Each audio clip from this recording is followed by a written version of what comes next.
Hey, everybody, and welcome back into the Direct Selling Accelerator podcast. You've got double trouble today. It's been a little while since I've been on our podcast. I know. It is our podcast, isn't it? Well, you should show up more often. Awesome. Well, I thought I'd drag Greg in today because we want to speak to you about why Facebook is not working. Oh, no. One of the biggest challenges that we hear from people is my stuff just isn't getting reach. I'm not getting engagement. I feel like I'm wasting my time and Facebook's just not working. So we want to talk to you today about why that is. Yeah. So what ties back, Sam? What's the common theme? So we're going to jump on in. We're going to share with you guys 4 things that you need to know about why Facebook may not be working for you right now. And then we're going to share with you what you need to be doing in order to turn all of that around. So let's dive on in. You ready, Greg? Fire away. Awesome.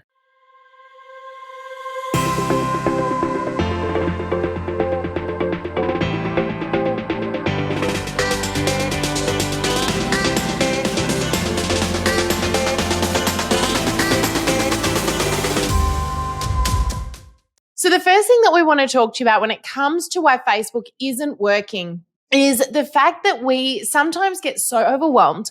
We get so absorbed with all of the things that we have to be doing, the great big to-do list. If you're anything like me, you're constantly watching what everyone else is doing and you're making this mental list in the back of your mind of all of the things that you should try, all of the things that you should do, and you end up getting super overwhelmed. And what happens when we get super overwhelmed is that we stop and we don't do anything because we don't know what the next thing we should be doing is. So we literally just stand still. Now, one of the greatest problems with this is it means that we're not putting things out there. And when we do, we're not thinking it through. And that's where we're going to get to the next thing. But what I do want to say is that when we get to a state of overwhelm, it's a really good idea when you're in a good state of mind, when you're in a good, productive place and you're clear-headed, is to think through a strategy and a process of what you can be doing when you get to a state of overwhelm so that you know, okay, so for me, when I get to a state of overwhelm, I need to sit down and have a look at what is the one next most, I like to use the phrase low-hanging fruit. What's the lowest hanging fruit right now that I can go and pick? What is the next most obvious thing that I can do? Just one thing. Don't think about the big, long to-do list. Don't think about all the things that are sitting there ready waiting. And I know you tackle this in a totally different way, Greg. Well, see, this is a perfect time for us to think about our objective. And so my objective in all of this— You're jumping ahead. I know I am, but I'm actually going to tie it back to being overwhelmed. So if we're sitting here with an objective of getting leads and sales on social media, we know exactly what we want. But that is ridiculously overwhelming. If you don't know what to do, if you haven't got it all figured out and you're told, right, you have to sit down and your job today is to get leads and sales from social media, oh my gosh, of course you're going to get overwhelmed with that. And the most difficult thing about that is that you can get 9 things right, but if you stuff up one little thing, the 10th thing, that little ingredient in the recipe, you get absolutely nothing. You're making this very stressful. Well, and that's what the feeling of overwhelmed is to me. And so that's sort of why I'm tying it in. So if you've got that feeling of overwhelmed, then what do you do?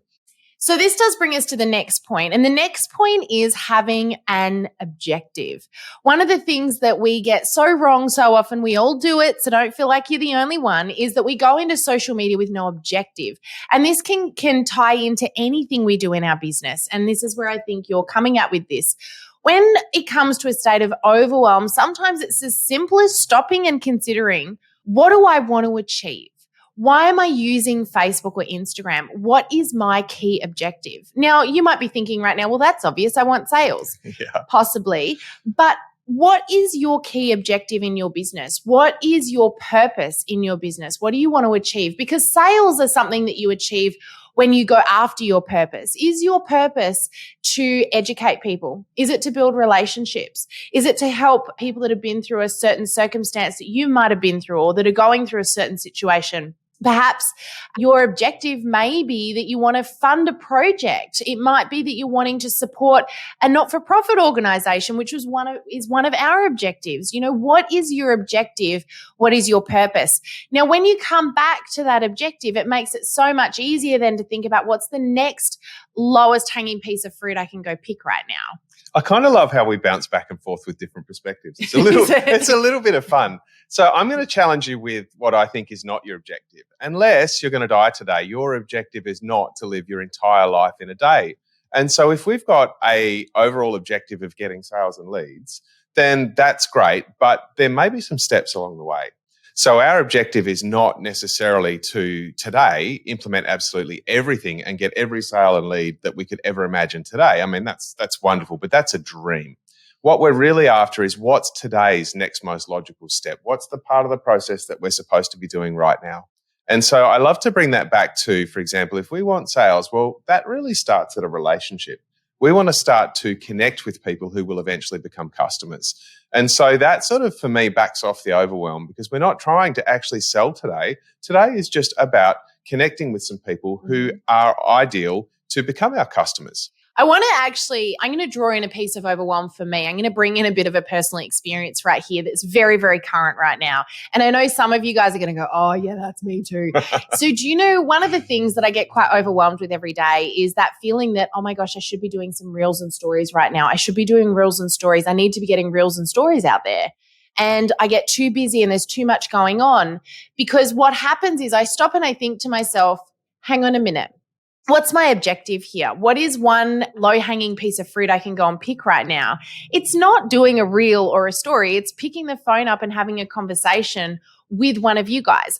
Or it's putting out a little live video where I'm able to share with you guys one hint or tip for Facebook. Or it might be recording a podcast episode like we're doing right now that helps you guys overcome a challenge and provides you with value and makes you feel like we value you and we're looking after you. That for me is helping us achieve our objective, which is to educate and help you guys grow and become greater. Whereas sitting here and doing a story or a reel for the sake of it, because that's what Facebook tells me I should be doing, may actually not be the lowest hanging piece of fruit for me to go and pick right now. Doesn't mean it's not important, but there are other more powerful things I can be doing in my business at the moment, such as doing a live video on Facebook and sharing something really important that my target customer is going to really appreciate. Perfect. I love it. Fair? I love it. And so I wonder do I get out of doing a reel today? No.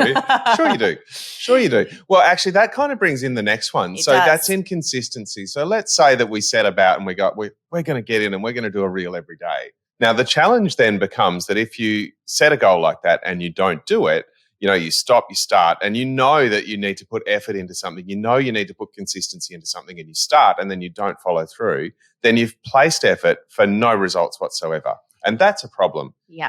We get a lot of people will contact us and say, hey, I found this thing that worked for me on Facebook and I did it for a little while and then it stopped working. And so I stopped and I'm just not getting results anymore and I don't know what's going on.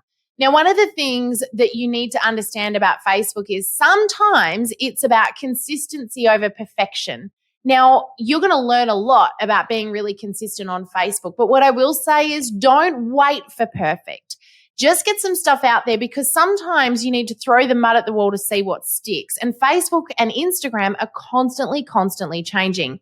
So being consistent is really key. And I'm going to use lives as an example here for a moment because back around about 6 years ago when we were really moving into the education space, we knew that Facebook Lives were a really important part of building our business. We also knew that Facebook Lives were being favored. And we knew that in order to reach our ideal customer, we needed to be doing them. But the thing was that I started doing Facebook Lives and people were not jumping on live and watching. Now, I was doing one of these a week. And in fact, I got to a point where I went, all right, I'm going to try and do one a day. And I said, I'll do one a day for 30 days. I set myself this little challenge. What was really interesting was for the first 5 days of the 30 days, not one person showed up live. And I was sitting there going, I'm wasting my time. I should be giving up. But here's what started to happen. By being consistent, Facebook kept pushing my stuff out because it knew that I was playing with a feature that it was favoring. And people slowly, one at a time, started to jump in and watch the lives. Now, what happened was where one came, we slowly got a second and then we got a third. By the end of the 30 days, I was still sitting at maybe only around about 10 to 15 people if I was lucky, mostly about 10 people live. But interestingly, by staying consistent with it, what we did was we started to attract, because Facebook recognized who those people were that started watching our videos. It would go, okay, so we can see these 10 people. We see what's common about these people. And it began to push our stuff out to more like-minded individuals. Now when we go live, even if we don't prompt people, we'll have 50, 60, 70 people show up live for an impromptu live when we do it. because Facebook knew who to show these videos to more of. And consistency is such an important part of Facebook. And that goes to all aspects, whether it be posting, whether it be lives, whether it be videos, whether it be your groups. Consistency is really, really important. I'm going to throw you a curveball. Yeah, go for it. Because this experience that Sam talked about was right back at the beginning of when Facebook introduced lives. And you had just been to the US, you'd just been to the Social Media Marketing World Conference, just done a whole bunch of education. And so, yes, she had an objective. Yes, she was consistent, actually challenged herself to go out there and do it. But this is the next thing. If Sam was making a fatal mistake every day on those lives, she never would have got traction, would have felt overwhelmed, would have given up eventually, would have suffered from that inconsistency, and it all would have stopped. So I've noticed, as part of that story that you're telling there, Sam, I think one of the keys to that was the education that you had to not make one more mistake. And this mistake is the next thing on our list. Well, I'm actually going to elaborate on that first before you move on. I don't want you to move on yet because I feel like we need to unpack this just a tiny bit further. So don't jump ahead, Gregory.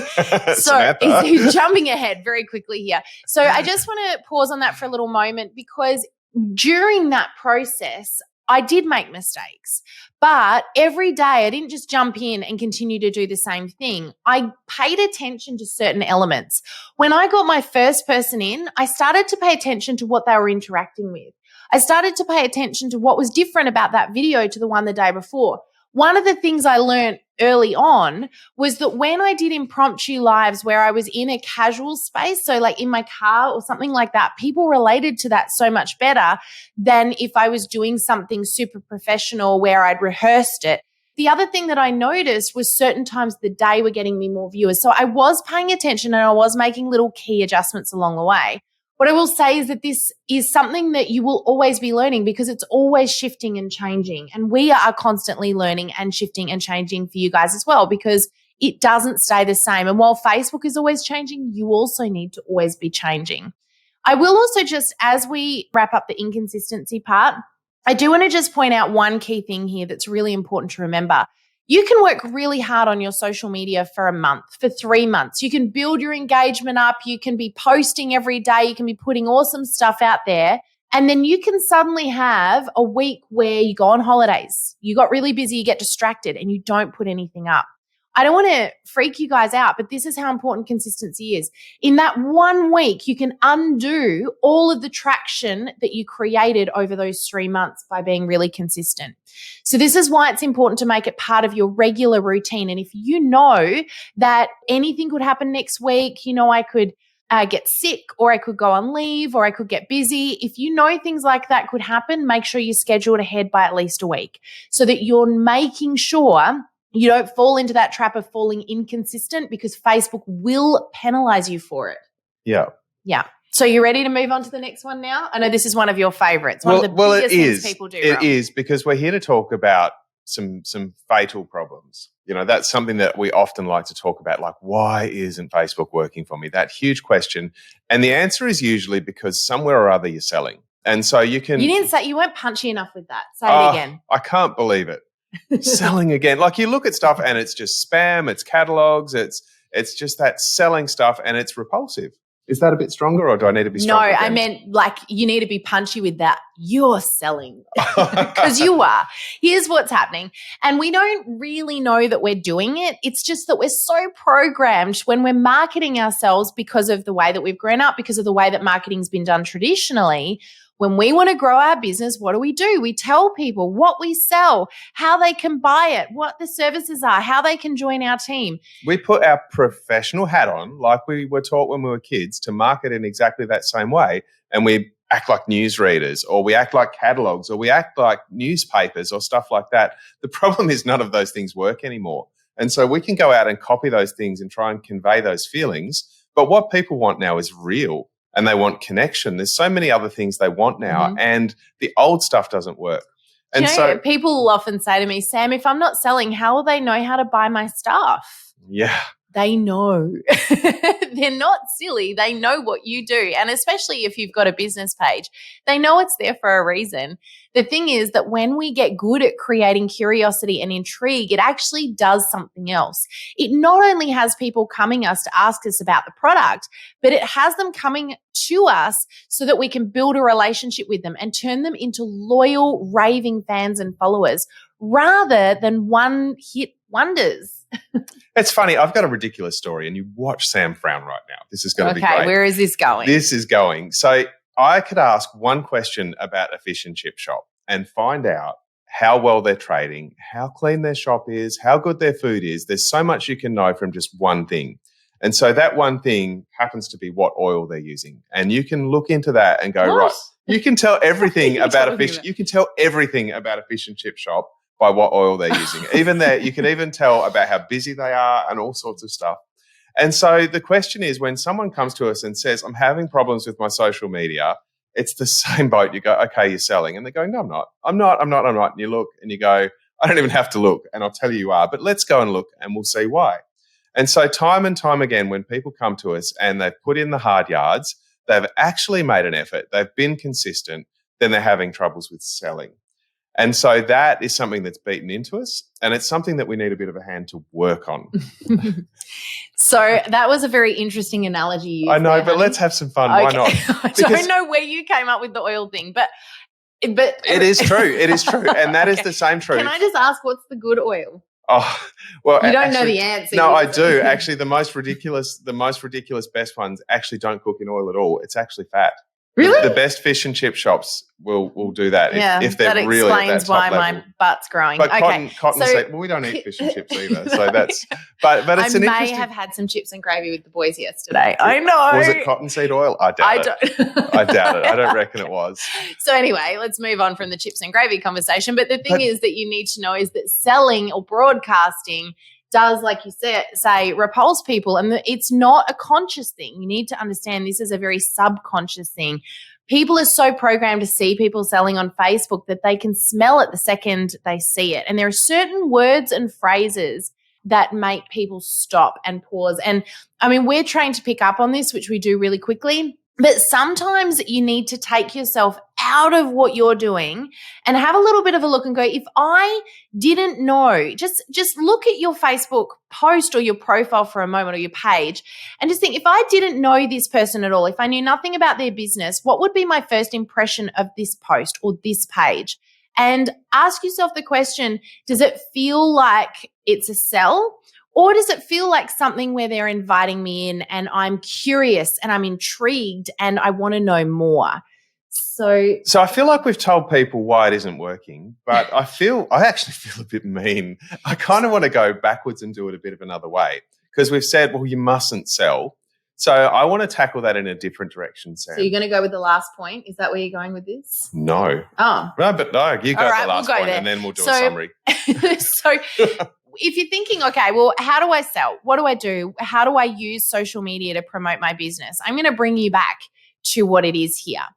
We've just given you the answer in what I said. And that is that this is social media. It's not media. It's not marketing. It's not selling. It's social media. And that's the part that we often forget. This is two-way communication. It's two-way marketing. So rather than broadcasting and telling people, here's my product, or here's our catalog, or here's our latest special, and this is how much it costs, and this is how you buy it, make it a conversation. You know, here is my favorite product, and I'm so excited that this has just gone on sale. But then you don't need to say much more, because if that person wants to know a little bit more, they're going to ask you. And what you get the opportunity to do next is socialize, is interact with them, is even take it offline and communicate with them one-on-one. So don't forget that key word here, social. It's two-way. It's an opportunity for you to interact with people and build a relationship where they get to know you. And you know why this is so important? Do you know where I'm about to go with this? Not a clue. Because people buy from people they like, know, and trust. Really? I thought for sure you were going to come out with that one. But the thing is that people are not buying from you because you sell this particular product, because of the company that you're with. They buy from you because they're buying you. They've connected to you. And the best way to help them do that is to be yourself. Yeah, so ultimately, if you want leads and sales, what you want is demand. And so demand is actually something that comes from them, and it's them wanting you. It's the customers actually lining up and wanting you.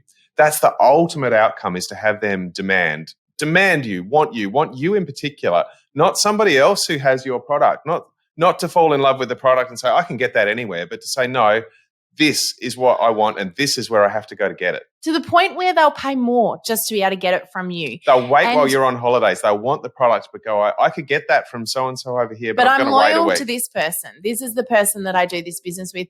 Here's what's really interesting about this. I know right now a few people that are listening to this are going, but I am not, people don't want me like that. I'm not good enough. I'm not worthy of that. Let me tell you something.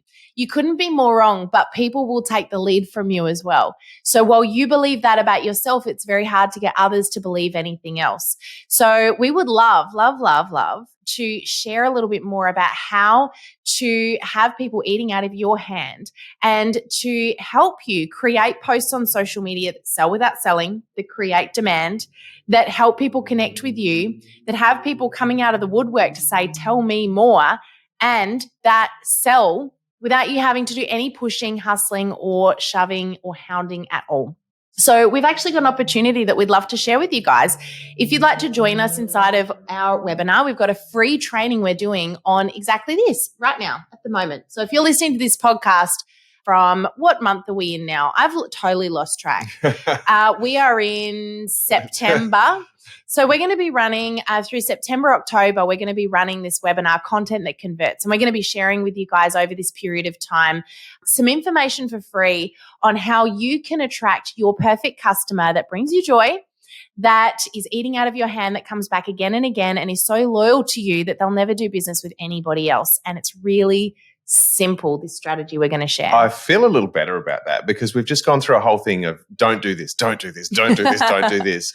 And I think that's much better because in that we actually go, do exactly this. We're going to show you exactly what this, to do. Do exactly that. In fact, we're going to share 5 post strategies throughout that free live webinar that you can implement straight away that are going to help you do all of these things that we've just spoken about. So if that sounds like something you want to get rid of the whole overwhelm factor, you just want to be told exactly what to do, you want the post to go out there and create, we would love to share those with you. So we'll pop the link to register for that in the show notes with this podcast episode.